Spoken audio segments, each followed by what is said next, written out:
Hello सांगने नमस्कार मो संध्या Odia gardening channel को स्वागत।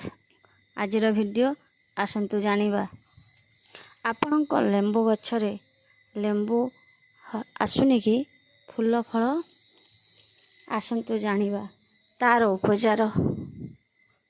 देखंतु ये गछटी मु लगेइथिली बहुत दिन हेबो तेणु फूल फल किछि आसुनी कौन कले फूल फल अधिक आसीबो आसतु जानिबा।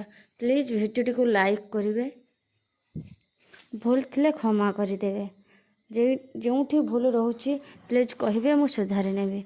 ए देखंतु सांग माने ए होची लेंबू गछ मु जहा को नर्सरी रो किनी थिले किंतु आज पर्यंत लेंबू धरुनी। तार कारण हेउची मु छोट जागा नहीं जेहेतु छोट जगार तार चेर सबू प्रबल मात्रा रे माड़ी जाइथिला। आउ से जते नुआ नुआ चेर हबो सेते गछ बढ़िबो, ग्रोथ हबो, फूल फल भरपूर हबो। जेहेतु जगाटा छोटिया थिला सेते पई फूल फल आसी पारु नथिला, खाद्य गछ को मिली पारु नथिला, नुआ चेर हे पारु नथिला। तेणु आज देखंतु मु से जगार अन्य जगह को आ गोटे बड़ जगह को ताको शिफ्ट कर नउची।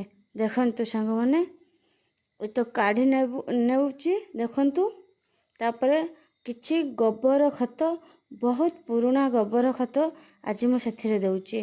आ जते गोबर खत देबे प्योर गोबर खत आ किछि भी देवा को पड़िबनी।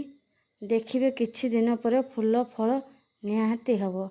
तेणु प्रथमे आमे ताकू आस्ते कि काढ़ी नबा, आउ गोटे जगह को जिते नबा शिफ्ट करिबा, धीरे धीरे ताकू काढ़ी नबा।